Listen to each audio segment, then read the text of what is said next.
before we get in and start adding parts, we need to take care of one issue, and that is we need to start looking to develop a low-res part to this model. Because as we start adding parts, having this model's lowest subdivision level be, I think it's 400,000 polygons, is too high. So let's start lowering that.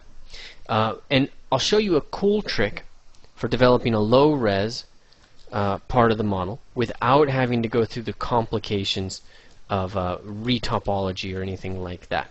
We have to use DynaMesh, and so we have one fundamental problem that we have to be mindful of, and that is that these armpits and the fingers need to have distance in order to get figured out properly. Let me demo what I mean. I'm going to go into DynaMesh right now with my subdivision set to 40. Okay, because that's about what we're going to use. I'm going to freeze, and there we go. Alright, this arm illustrates exactly what happens. The hands do, the fingers. In here, the armpit, the side of the arm is fused into the side of the torso, so that's not a good thing. So let me undo. And let's position our model so that it will DynaMesh much better.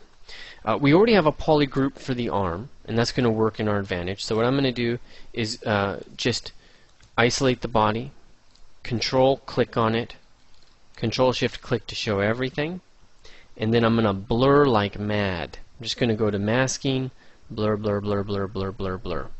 When you're doing this, you want to make sure that preference and transpose, you want to make sure mask blur strength is set high, like 24. Okay, and then I'm going to go to rotate, locate the head of the humerus, and just pull that out. Now we might have to do some resculpting. Okay, that's just the way it goes. But at least it'll be far apart. Okay, Control, click and drag, move brush, and let's just realign this.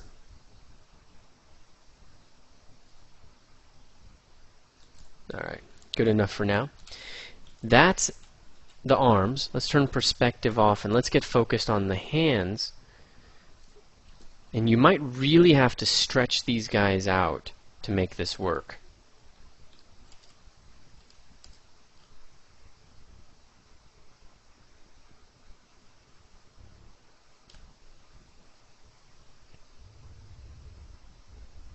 I'm going to pull it quite a ways away, even though it kind of looks like it's damaging it.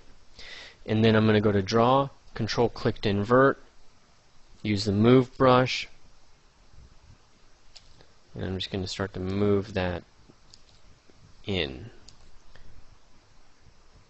and realign it. So yeah, that's okay. That's okay for now. It'll definitely give us the natural spacing that we need. Let's get the index finger.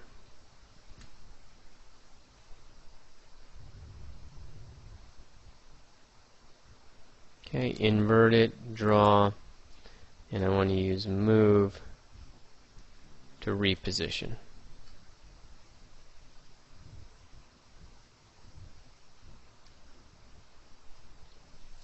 And then clear the mask, and I'm just going to adjust some of the shape.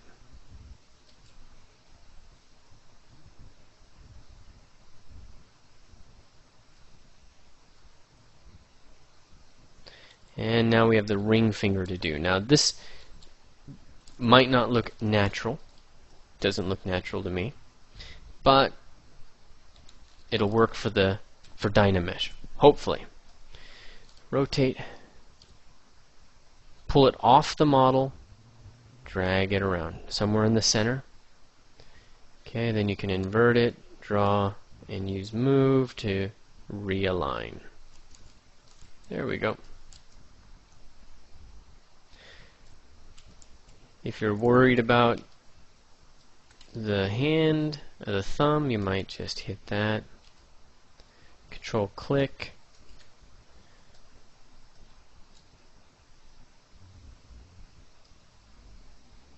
I think the thumb is going to be an okay shape.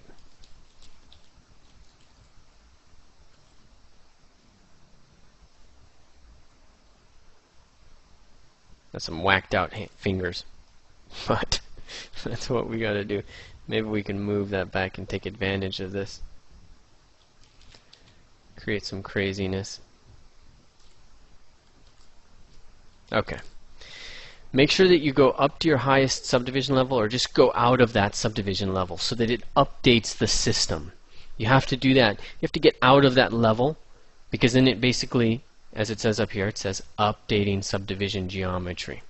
So it's making sure that this information is stored somewhere. Alright. Now, are we going to be okay? Let's set resolution to 48. Okay, let's freeze subdivision levels. Let's go into DynaMesh. I've set my resolution at 48, okay, and that's what I think is a good subdivision level.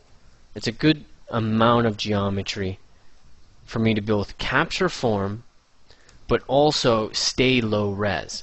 And in fact, if you hover over the model, you'll see we're now at 65,000. You can see in this window down towards the bottom, it says 65,407. That's much better than 450,000, right? Just a measly 65. It's 20%, if my math is right, somewhere around there. Polyframe. All right, it's pretty simple at this point. Okay, just drop out of freeze subdivision levels. It's going to take this geometry, this low res that we have, and it's going to reapply all of this detail. It's going to take a little while too. Alright, there we go. It's applied a mask to all the areas that it feels it has successfully transferred. So let's clear the mask, and we look good. You want to look in the problem areas, so we want to look in the armpit, and I can already see we're fine. And you want to look between these gnarly fingers, right? Everything looks fine. Not only that, but if you go down a subdivision level, you can see we've got lower polygon count, and we're ready to go. So the highest subdivision level is now at 1 million, and the lowest subdivision level is at 65,000. So we've been able to transfer this pretty well, and we haven't lost very much detail at all.